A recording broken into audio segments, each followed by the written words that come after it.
जहां कुछ टेलीविजन कलाकार बड़े पर्दे पर काम करना पसंद करते हैं, वहीं कुछ समाज की भलाई के लिए काम करने का भी इरादा रखते हैं। ऐसे कई टीवी स्टार्स हैं जिन्होंने राजनीति में अपना करियर चुना है। स्टारडम एक्टर्स को एक फैन बेस देता है और कभी कभी वो इसका फायदा उठाते हैं और कई क्षेत्रों में जाते हैं। राजनीति उसमें से एक है।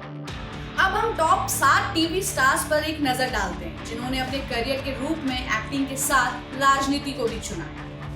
सबसे पहले हम बात करेंगे स्मृति ईरानी। स्मृति ईरानी को क्योंकि सास भी कभी बहू थी के लिए जाना जाता है। एक सफल एक्टिंग करियर के बाद एक्ट्रेस ने राजनीति का रास्ता चुना और साल 2003 में भारतीय जनता पार्टी में शामिल हो गई। वो 2019 से लोकसभा की सदस्य भी है।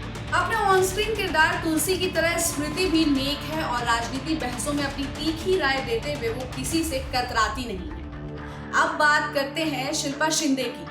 वो एक बेहतरीन एक्ट्रेस होने के साथ शिल्पा शिंदे बेबाकी से अपनी राय रखने के लिए जानी जाती है। उनकी झोली में कुछ विवाद भी रहे हैं, लेकिन उन्होंने हमेशा गलत काम करने वालों को जवाब दिया और अपने विचारों को सही ठहराया। साल 2019 में एक्ट्रेस कांग्रेस पार्टी में शामिल हुई। अब है काम्या पंजाबी। काम्या पंजाबी को बनूं मैं तेरी दुल्हन, शक्ति अस्तित्व के एहसास की, तेरे इश्क में घायल जैसे शोज में उनके किरदार काम के लिए जाने जाते हैं। वो फिलहाल नीरजा एक नई पहचान का हिस्सा है जो एक नेगेटिव किरदार है। एक्ट्रेस ने अक्टूबर 2021 में कांग्रेस पार्टी में शामिल हो गई। कई विवादों के लिए मशहूर राखी सावंत राजनीति में भी हाथ आजमा चुकी है। एक्ट्रेस 2014 में लोकसभा चुनाव लड़ना चाहती थी। वो राष्ट्रीय आम आदमी पार्टी की संस्थापक भी थी। फिलहाल एक्ट्रेस अपने धर्म परिवर्तन और अपने अलग अलग हो चुके पति के आरोपों को लेकर ध्यान खींच रही है।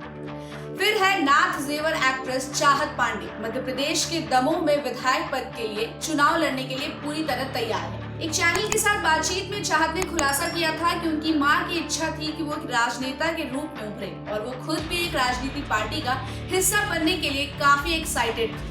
अब है टीवी शो और फिल्मों में हाथ आजमाने के बाद नीतीश ने भाजपा उम्मीदवार के रूप में मध्य प्रदेश के जमशेदपुर और राजगढ़ से संसदीय चुनाव लड़ा। वो 1996 में जमशेदपुर से संसद सदस्य के रूप में लोकसभा के लिए चुने गए। नीतीश ने दूरदर्शन पर आने वाले महाभारत में श्री कृष्ण का किरदार निभाया। अब है शेखर सुमन। शेखर सुमन अब तक कई फिल्मों और टीवी शो का हिस्सा रह चुके हैं। अपने सफल अभिनय करियर के बाद शेखर ने 2009 में औपचारिक रूप से कांग्रेस में शामिल हो गए।